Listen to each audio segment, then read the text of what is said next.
Hello, amateurs. Welcome to another episode of the Amateur Rugby Podcast, here to help soothe your Sunday morning hangover with some wonderful rugby chat about the grassroots of the game. I'm your host, Tim, and I've got another amazing guest for you today. This man played his first game for Strathaven RFC when he was 8 years old. He's now the club president, and he's received one of the King's birthday honours. Please welcome Mr. Colin Dalgarno. Trunk, how are you doing? Thanks very much, Tim. What a welcome. Thanks for having me on. You are very welcome on the show. Now, let's get right to that last thing that I mentioned, the King's birthday honours. Tell me what it was that you were honoured with and how it all went down. Yeah, so I received the British Empire Medal for contributions to sport in my community. So it was for fundraising, or my part, the part I played anyway, in fundraising £2.6 million for sports facilities within Strathaven. So one of those is a 3G all-weather rugby ready pitch that we share with the local football team. We've got a new grass rugby pitch, absolute first-class drainage. We're looking at putting floodlights on that as well, and we created a new changing facility just for overflow. We also completely upgraded the clubhouse following quite a devastating flood that's seen us closed for a couple of years through COVID, taking that a chance to upgrade for make it more inclusive for everybody. Add some solar panels, quite a lot of solar panels, and a ground source heat pump. Just really try to future-proof the club for future generations that are coming through. So I was really surprised to receive it, to be honest. I didn't really know anything about it and wasn't expected to. Thought it was the boys at a wind-up. We've had some quite elaborate pranks at the club through the years, so I thought it was maybe somebody doing something with AI or whatever, but I had to make a call and confirm I would accept it, and it was somebody real on the other end of the phone, not one of the boys. So no, absolutely delighted. Amazing. That is a fabulous story. Now, a few things spring immediately to mind. What was the number you said there in terms of fundraising? I would like to repeat that and then tell me how you went about achieving that amount of money. So overall, we're just shy of £2.6 million just now. So predominantly, we partnered up with the local football team to set up a charity, which I'm also chairman of, called Whiteshawgate 3G Sports Trust. So that's between Strathaven Rugby Club and Strathaven Dynamo AFC. We set that up with the sole kind of purpose of providing a 3G pitch. It was much easier to get funding if you're tied in with other sports groups or community groups within your kind of local area. So we partnered together and created a committee from us and the Dynamos to do fundraising applications. We'd initially fundraising applications, we'd dinners, we'd bag packing, we'd selling a metre squared of the pitch, all these sorts of things. And people were really generous in donating and awarding us money to kind of build that. And that's then, over the years, just developed into other things. So the changing facility, we've done that through the charity as well. But the clubhouse refurbishment, the grass pitch and the solar power were all through Strathaven Rugby Club solely. And we're currently looking at an indoor community access sports facility, 60 by 30 metre shed with 3G rugby ready pitches and a whole load of other solar. We're trying to make ourselves basically off grid at the club and stop spending money on energy that could be spent on rugby. So that's the sole goal: come off grid, reinvest into the sport. So we're 1.13 million of 1.8 secure on there just now, but overall, over the piece, all the projects that we've been involved in, it's £2.6 million. So absolutely didn't do it on. Loads of support there and loads of other really committed and dedicated volunteers. So it's really amazing for me to be recognised for my part and all that. Yeah, that is an incredible story, mate. Now, the thing I want to dig into next is the relationship with the football club. Was it there before all this started? Was there a connection, or did you literally join forces for the greater good? We joined forces for the greater good. So I think fair to say, when we first kind of introduced the idea of partnering with the rugby club, we did a lot of kind of engagement with our members. We did a lot of kind of extra general meetings to discuss it. And I think a lot of thoughts of, well, they're going to come in and overrun the rugby club and all that sort of stuff. So we took steps in communicating with them, really open relationship, and created a kind of legal document that would stop that from happening, that set out things like access hours, when they get it, when we get it, maintenance, all these sorts of things. So really detailed. But when we first started doing it, there was absolutely no help available from the SRU or SFA or MD that had really done it before. So it was a lot of trial by error and learning and working together. So we do have a fantastic relationship with them. They're a great group within our community, and they do a lot for our kind of community in Strathaven, Lanarkshire. So a couple of stumbling blocks along the way and all these sorts of things. Nothing ever goes perfectly, Tim. But they're a great group to be working with and kind of a good relationship with them now. But let's say from our members, just a lot of concern, probably valid concerns from a lot of them as well. But it's been a fantastic relationship. Been going for nearly 10 years now, with next to no issues. So it's been great. Wonderful. Yeah, it's so. You've obviously learned a lot of lessons along the way there. Is there any way that you can share that with other people so that if people want to go down the same road, they can shortcut the process, essentially? Yeah, absolutely. So one of the key things to me in all of this is I've obviously learned a lot the hard miles through this and learned a lot of things the hard way. So we are more than willing to help any club in any part of the country, anywhere around the world that's willing to try and do things and learn from our lessons. So I pulled together a full pack information of all the projects we've done, how we've done it, what stumbling blocks we came along the way, what problems, just to really try and give people the head start that we maybe didn't have. So I think if we can do that, we can help other clubs. It's only going to grow the game and improve the game and improve the facilities that people have got available to us at grassroots rugby. So we've also kind of included, we've got editable copies of all the legal agreements that we've got to save people money on lawyers' fees. We've got planning drawings, we've got kind of standardised drawings for the 3G pitch and things like that that we provide, that we've paid for the design for. We don't look for anything for that at all in return. We're just happy to help other people do what we've done. Mate, that is unreal. To go through all that process and then do all that for potentially other people in the future is phenomenal. Obviously, send me the link and I'll make sure I link it in the show notes below so people can go and find it straight away. Fantastic stuff.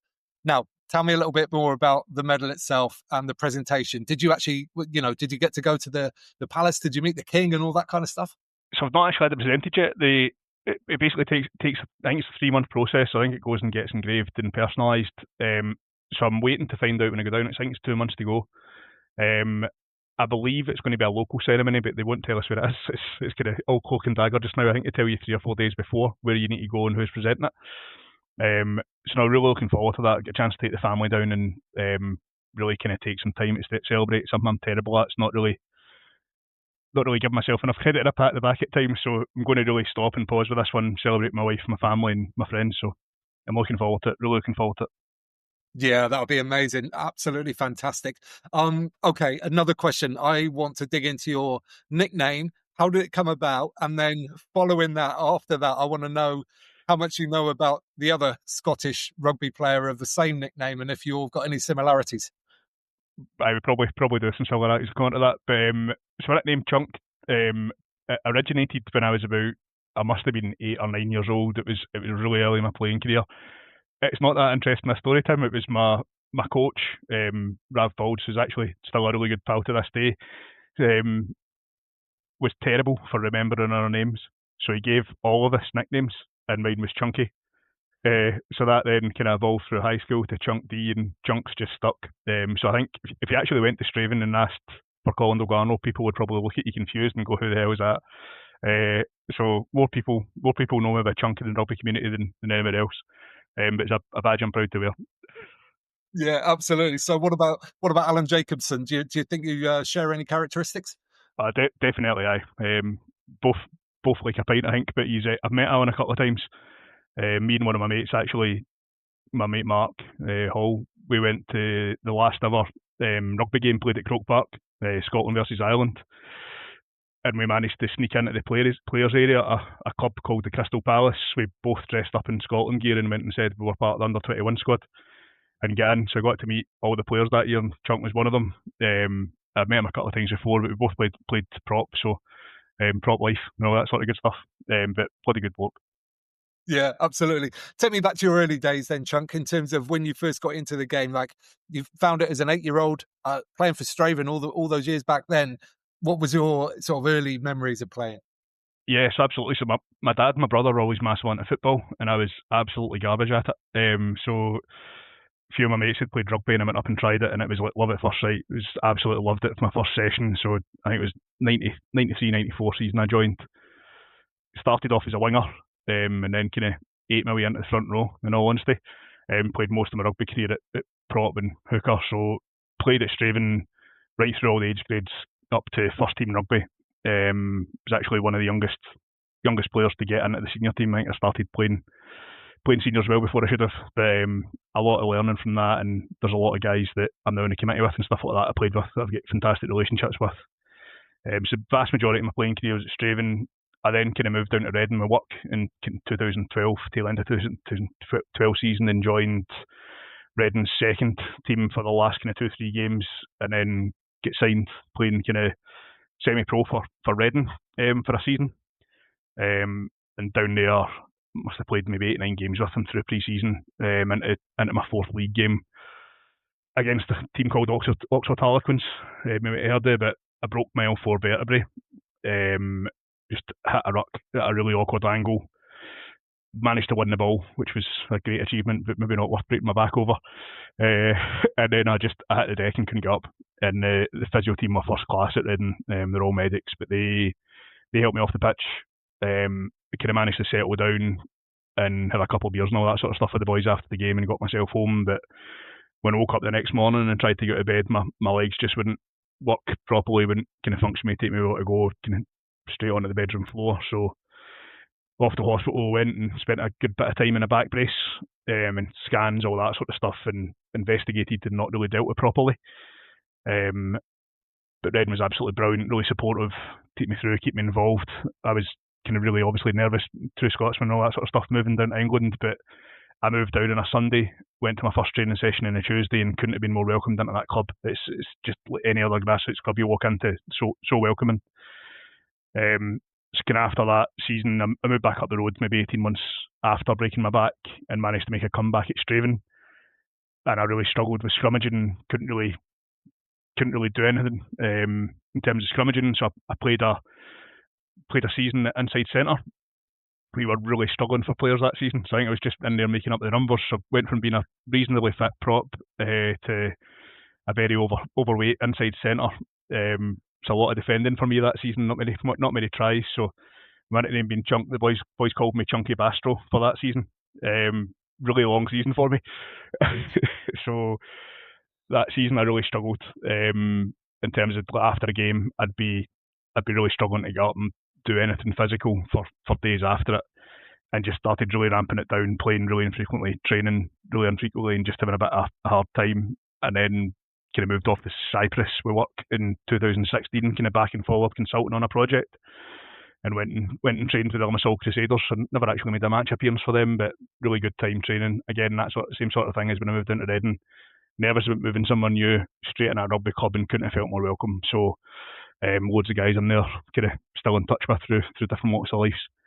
And then after Cyprus, I came back and played another couple of seasons, and eventually gave up in 2017. Kind of through that kind of process, my back getting worse, I just made the decision that I would kind of fully commit and engross myself into the committee. Served as vice president for a number of years before taking on presidency 2 years ago. So just kind of made the decision that I wanted to give back to the sport. I've taken a lot of life lessons. I credit a lot of things I've done in my career to rugby. Leadership, work ethic, all these sorts of things that see you off well in life, I've gained from rugby. So it's really important to me to give back to the game. So that's what's kind of led to me focusing on the committee. I've done a couple of years coaching our second 15 with Grant Nielsen, who's actually been on the podcast before, my mate Grant Stewart, who's currently playing at Warriors, and Jimmy Bates, who's a former Ulster scrum half. So I was in a pool of people that I probably shouldn't have been in coaching with, but what a learning experience for me, and what a couple of seasons we had. Amazing. I've got so many questions. Let me start back towards the beginning. As a young man playing adult rugby, as you said, probably a bit younger than you maybe should have done, I want to know about your mindset, because I think you've got to have a really strong mindset to want to do that and then be able to do it. So what would you identify in yourself that made you want to do that? I've always been pretty determined as a person and wanting to play at the highest level I could. So for me, Strathaven Rugby Club's a massive part of my life. It's been a constant through really difficult, challenging times in my life, and I've always wanted to play at the pinnacle. The pinnacle of my rugby would be playing for Strathaven's first team. So the second team were quite short that season. Myself and another chap called Stuart Alder both started playing seniors, maybe round about we were 15. Kind of getting broken into easily. I think my first game I get put on the wing just to help out, and by the end of the game I was back in the front row. So obviously tough, boys against men, but what a learning curve. That really improved my rugby, to be honest, and I ended up captaining an under 16s team for a couple of seasons, while still playing for the senior men's and also playing district rugby. So probably far too much rugby in a week for any one human to take. But absolutely fantastic time getting to play up for McKinnon County, if you like, equivalent of county, playing for Glasgow Chiefs. But I just really brought on my game in terms of playing for the seniors and then going and playing against an under 16s level. It was just a totally different level for the boys that got exposure to that. Obviously, wouldn't happen now in today's day and age, and probably rightfully so. But what an experience for me, and getting some really good relationships with the boys and some class stories out of it. So always good for the banter. Absolutely. Okay, the next bit I want to know about is when you injured your back. You said an awkward ruck clean out. Like, did you know kind of when it happened? Like, what was the feeling? Were you like, oh, that hurts a bit, and then you got off the pitch, or was it something you immediately went, this could be bad? Do you know, it's the first time I never expected to get paid to play rugby or anything like that, or get signed or play semi-pro. So when I got the chance, it was like, I need to perform, and I was probably the fittest I've ever been at Reading, put everything at the gym and rugby. So my first thought was just get this ball. So I was just constant, hit it, pushing through, trying to get up and get my legs going, throwing people out the way any way possible to get the ball. So I didn't really think about my back in the first instance. It wasn't until the ref blew the whistle, and I tried to get up and just couldn't. I was kind of on my hands and knees.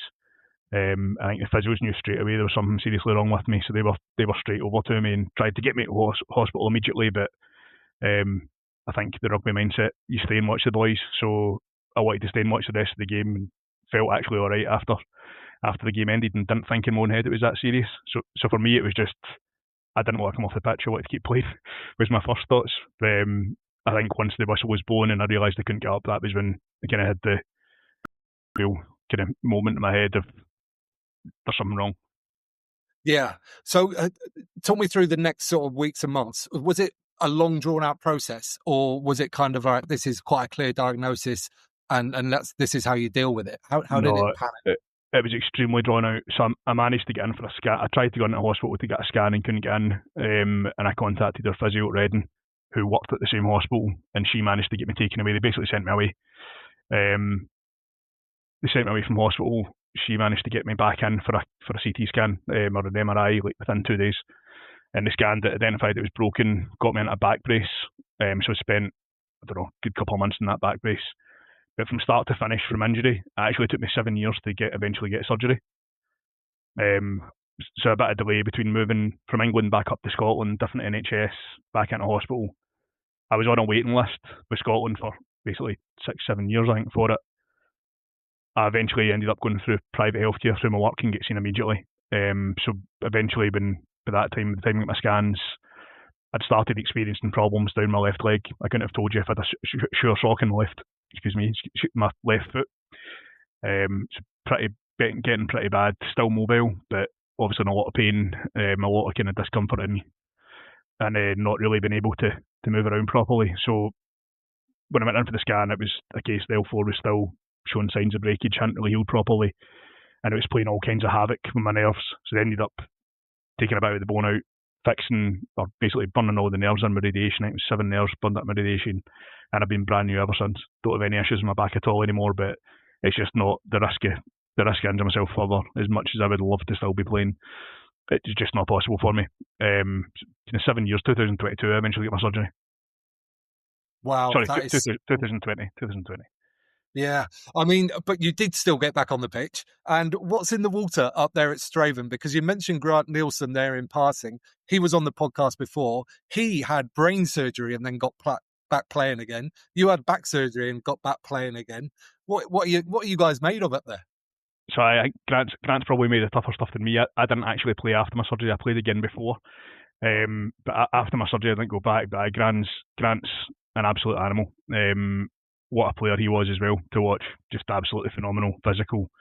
I've never seen a flanker so keen to hit a number 10 in my life.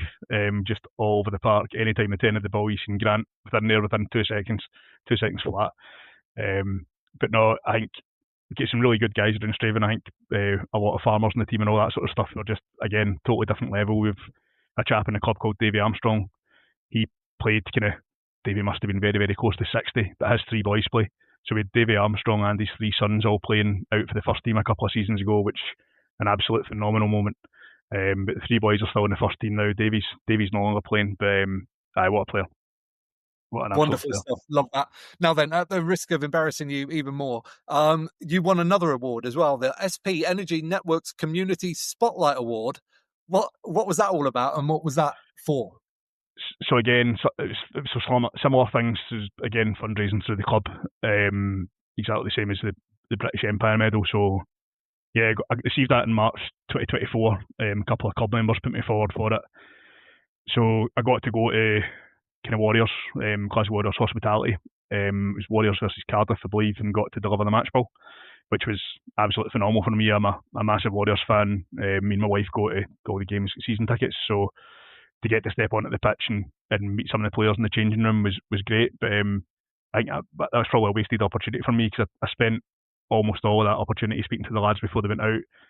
I spent all my time with Grant Stewart, who I see just about every week, and Fraser Brown, who I know through Strathaven as well. Fraser Brown, his dad was Pete, was my first senior coach at Strathaven Rugby Club, and Fraser and his brother would always be up and around. So I spent my time reminiscing with those guys. And then got to go and deliver the match ball, which was brilliant. And then from there, I kind of went on and won everybody that wins that award, it's a kind of monthly award. Everyone that wins a monthly award goes forward to the Glasgow Warriors end of season kind of ball. And I won the SP Energy Networks Community Hero Award, which is in memory of Jim Taylor, who's an absolute out and out club man, and receiving an MBE. But Jim's kind of was heavily involved through Warriors, real kind of champion of the grassroots game. It's kind of something I aspire to be to myself, to be honest. But similarities between me and Jim is he broke his neck in a scrum collapse. But after I won the award, I was kind of not expecting it and kind of caught in the headlights, to be honest. I was straight up got the award, and Jim's wife Sandra presented it to me. So I eventually managed to get a hold of her the next day, have a chat with her about it and thank her. Get a good conversation about Jim, and just some of the similarities between the both of us were quite striking. But Jim was kind of absolutely essential in bringing in foreign players into the Scotland rugby game, kind of into Warriors. Edinburgh followed, all that sort of stuff, but an absolute out and out club guy, and he's part of a charity called Hearts and Balls, which his wife Sandra's kind of on the board for. So they kind of support players that have been impacted by catastrophic injury, and really, really helping people within the rugby world. Fabulous. That sounds really important. Make sure you give me the link of that one as well, and we'll link that in the show notes below so people can go and check that out as well. I want to just rewind quickly. Delivering the match ball, I've been lucky enough to do that once at a fairly sort of relatively low-key occasion, and you feel the atmosphere of the ground. Tell me what it was like for you in that moment when you're taken to the pitch moments before the game. I was terrible. Time I get the full brief before, make sure you wave to the crowd, take your time, all that sort of stuff. I kind of wandered straight out, put the ball on the pedestal, and I was waving my head down straight back. But as you do, you feel the absolute energy and atmosphere of the crowd. But I was straight out. I was like a deer in the headlights, totally daunted. I was just like, I should have taken the time to enjoy that moment. But I just getting the chance to step out into Scotstoun, I think, are very near sold out stadium as well. So a lot of people watching you, hearing name announced and all that sort of stuff was an incredible experience. The crowd at Scotstoun's always a lively one as well. So absolutely phenomenal. Feeling that kind of energy. Amazing. And it's just like to win those awards, it's such a great opportunity to give somebody who's put a lot into the game something back like that. So well done to the people that organise these awards as well for thinking of stuff like that. No, definitely, Tim. I think people organising the awards, but the thing that always means the most to me, and the thing that kind of really struck me about the BEM, I went in to look at the application process for it, and it's not a short thing. So for somebody to actually take the time to nominate me for anything, let alone that, I think means an absolute massive amount to me. Yeah, wonderful. Okay, let's get back to Strathaven, because I visited your wonderful rugby club during my great rugger run up there. We didn't meet at that point, unfortunately, but I did see the clubhouse that you mentioned earlier, absolutely off limits, like it was dead, basically. What I want to know is, what was it like for you guys as a club to basically not have a base for years, wasn't it? Yeah, just under 2 years in the end. I mean, to be honest, timing wise, although it was a devastating thing, it couldn't have came at a better time because it was right in the height of COVID. So it was 2020. We had series of burst pipes throughout the club. Because it was COVID, nobody was going up to check the club, and they burst and refroze, burst again, maybe 6-7 times. So I think in the last count we'd maybe 36 pipe bursts. The boiler blew, and the water had obviously been leaking into the club for weeks. So we lost every single ceiling, every electrical fitting, every wall. The plasterboard was actually falling off the stud by the time I get in to see it, and just nothing recoverable. So we started speaking to the insurance, which was a painful process. That actually put us back a further year before we got them to eventually pay out what we were due, which was a like-for-like policy. It's a really, really difficult process going through that, but the one thing it did buy us was time to actually sit down and think and discuss what we wanted to do. So loads of Zoom meetings, Teams meetings like you did in kind of COVID time, and lots of discussion about what we could do better. So one of the key things for us was we wanted to have accessible facilities for everybody. So we took the opportunity to do away with male and female toilets, had totally open, totally kind of individual toilet pods. We wanted to be able to separate our change facilities so we could have men's and women's games run at the same time. We didn't have a women's team, senior women's team at the time, but we did have a bud and girls team. We wanted to be able to separate changing so that we could 2 games on without having to put one team out. And we wanted to try and stop spending so much money on energy. So we took the opportunity to start looking at fundraising applications for solar, ground source heat pumps. I think we're looking at windmills and stuff like that as well, and wind power. And we eventually managed to secure a fairly sizable pot of money to go and do that. So we ended up with solar panels on the roof, which generate battery, gives us energy. I think we run pretty clean 8 months out of the year. And we've got the ground source heat pump, which helps massively through winter. And then, let's say, a full refurb of the club. We've managed to upgrade our clubhouse. Looks absolutely fantastic. A lot of our income stream comes from external function hire, and having a really beautiful space for people to host events has been great for us. And also being able to host post-match hospitality and stuff like that in there as well. And our club functions is just brilliant. We put in an industrial kitchen as well, just to allow us to serve food within the club and keep all that in-house. So no, it's been great. The clubhouse looks absolutely beautiful. Just could do a bit of lacquer paint to refresh it and start the season, but we're on that. Mate, that sounds fantastic. And I saw a lot of your social media posts when the club reopened, and I agree. It just looks fantastic. All the things that you've got there.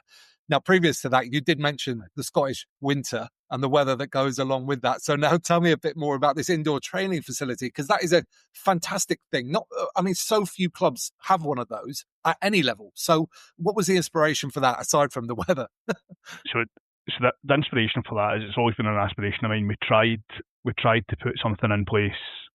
I think it was 2010, 2011. I got asked to have a look at potentially doing something, just a big industrial shed with a kind of sand floor. So it's something we've always thought about doing. The weather up in Strathaven can get pretty extreme at times in terms of wind, rain, snow. So it's a pretty high up town where we are, and just seeing mainly the minis coming out in some of that weather. The young kids, the primary age kids, it's just heartbreaking. Let alone some of the seniors that whinge. A lot of our props are a bit precious now and don't like the cold weather. But so having something like that would be absolutely phenomenal for us. So the big driver for it is being able to train and improve rugby at all ages, because it will be used by minis right up to seniors. We're looking at putting gym equipment in again as well to start having somewhere the guys can improve strength and conditioning. We're looking at doing some coaching with people and stuff like that as well to really bring that on. So there's a club called Linlithgow Rugby Club that have got something quite similar, a lot smaller in size and scale. But we got in touch with them, and what a club! Like, they couldn't have been more welcoming to us. Gave us loads of information and how to do it, how it works for them, their business plan. Really open with communication and giving us information, and that's really helped us kind of start planning and setting up. So the driver for it is to just have a good dry space that we can train all year round. And again, a lot more solar energy and batteries going into that to kind of try and take us as far off grid as we humanly possibly can be. Wonderful. I missed the name of that club that helped you there. Which club was it? Linlithgow RFC.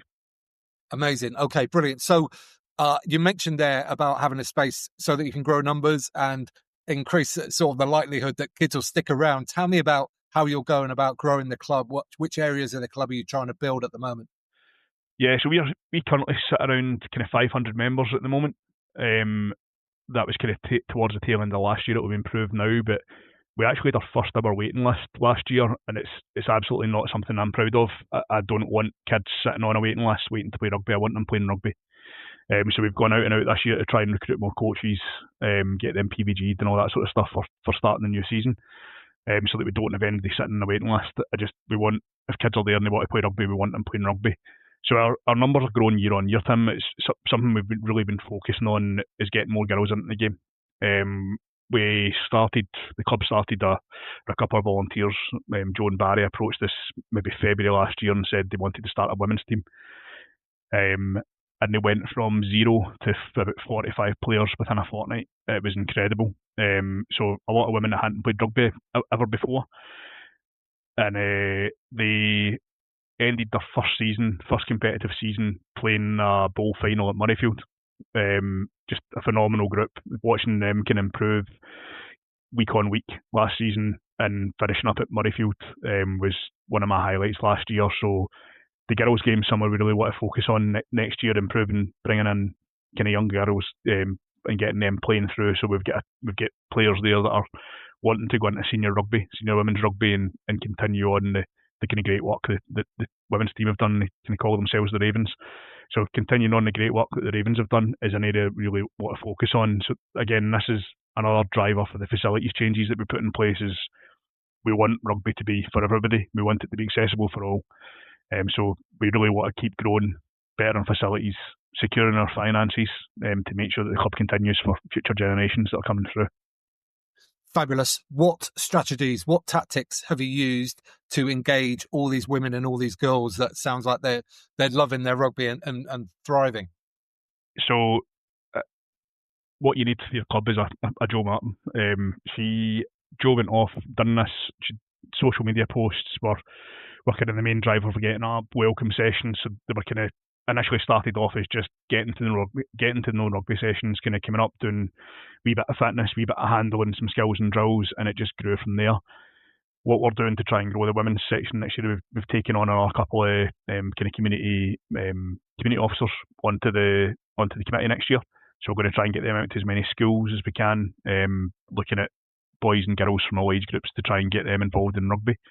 But a lot of our engagement comes through our social media channels. We've got a great social media team that do that now, all volunteers that do that kind of at their own time. So that's kind of our main way of getting people into the club. But we really want to be out there in the community more frequently, more often over the next season to try and drive that even harder. Wonderful. The social media stuff. You may not know the details yourself. I'm not sure. You sort of said that other people are driving that, but have you got any sort of ideas and tactics? What kind of strategies, again, are you using in the social media world to bring people in? So we've got the team kind of each week will do a schedule of posts that go out kind of automatically. If there's anything urgent or new that comes in, then that will go as another post. But we've got, I think, Facebook, Instagram, TikTok and Twitter or X kind of all on the go just now. So they just try and keep content fresh. We're trying to kind of mix up our social media team next year so that we're getting all the age grades covered. Kind of got a representative from each kind of age group, if you like. So we've got our YDOs for minis and middies, our girls coach, we've got a senior men's rep and a couple of women's teams reps. So they all get content from their relevant age grade and then try and get posts out so everybody's covered, and it's getting to more people. So those guys do a fantastic job, and it's kind of a thankless task. I think they do an incredible job of promoting the club. Yeah, and this is something I'm particularly interested in because I see some rugby clubs do a really good job of this. And I think the way you've just described it is the way it has to be if it's going to work and it's going to be sustainable for a long time, where you have sort of one or two people that are kind of in charge and running the strategy, but then getting the content coming in from everybody throughout the club. So everybody's engaged with it. That was one of the challenges we had last year, was the last 2 years really. There only really was Jo the first year, and then she got a helper last year. And I think for the two of them, trying to cover a whole club, it's just an impossible job. They get day jobs, they get lives. They can't be everywhere. They can't be every training session. So it's getting that engagement with your members to send in content that we can then post, it's definitely kind of the key thing, I think, that's going to make it go better for us this year. Yeah, wonderful. Now, in terms of, have you got a women's team yet? Did you say you have already? Yeah, sorry, the women's team started last year, so Strathaven Ravens, they call themselves. So that's just saying, they kind of started off from nothing. I think it was last February, March. Got into a development league, and then they finished up their season playing a bowl final at Murrayfield on the kind of same day that Scotland women played Italy in the Women's Six Nations. So we got to kind of sit and watch that with them after the match through in Edinburgh. So absolutely phenomenal day. So they are now going into their first competitive season. They're going into I believe it's West Division 3, the women's team this year. So they were playing in a proper structured league this year. I think last season they were getting games kind of every couple of weeks, but I believe they played the same teams kind of 4 or 5 times over just in development games. So they're going into a proper competitive league this season. So a real good challenge for them, and I'm looking forward to seeing them continue to improve. Wonderful. Just reflect back to me, Chunk, some of the people that you've spoken to in that women's team, what the stories you're hearing from them as people who are just picking up rugby for basically the first time, and how they're finding it. I think there's one common theme throughout it, and it's from them, it's how welcoming rugby's been to them. Every club they've been to, they've been treated absolutely fantastically. I think being part of that kind of team ethos has been great for them, but a totally different group of women from individual to individual, all different backgrounds coming together for one common cause of playing rugby, just having that real kind of team connection. But I think not a surprise for me at all. But you go and speak to any of them, I think how welcoming our club's been, how welcoming other clubs have been, and how welcoming the rugby community has been as a whole is probably what's kind of struck them the most. Totally inclusive, totally supportive. So it's been fantastic getting to know all of them. Great group of people to have in our club.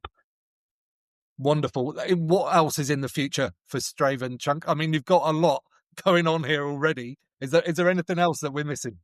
So my key driver for the next season is to get this indoor facility started. We won't commence anything. We won't put any club funds at risk until we've got all money secured. So I'm going through a kind of pretty time-consuming process just now of getting the kind of fundraising applications done to try and get us to the full budget we need. So that's my kind of key driver personally this season. I think across the board, I just want to see people enjoying the rugby over the next year. That's kind of what we want to see. But as we go, I just want to keep improving the club in any way I can. I want to really this year try and push on the pack information I've got for all the clubs. So I want to try and help as many clubs as we can out there and really get the facilities in rugby as a whole, not just in Scotland but within the UK, kind of improving. I think that's going to be, it's certainly something that we've seen improve our playing numbers and retention, and everyone comments on how fantastic our facilities are, so we're extremely proud of that, and it's something we want other clubs to get the benefit of. I think if we can do that in rugby, it's only going to help increase player numbers across the board. Good facilities will only help. So that's something that I want to do as much as I possibly can over the next season. Wonderful stuff. Okay, mate, we will bring this chunk of the show to a close and move on to the stash section. So this is all about the kit. What is your favourite kit of all time? So this can be any team from any era. So this is going to be a cliche one for me, because my favourite kit at any time is actually, it's an old Strathaven rugby club kit. It wasn't the original club kit, but one of our very early rugby kits it's an old cotton strip, kind of, and the club navy blue with a kind of gold yellow collar. It's an absolute cracker. If I'd had one, I would have put it on today. It's an absolute brilliant kit. So I'm also a massive fan of the Japan home strip just now, the red and white one. So I think it's an absolute cracking strip. But obviously, being a kind of Braveheart Scotsman, got to say any Scotland top with a bit of tartan, it's a winner for me.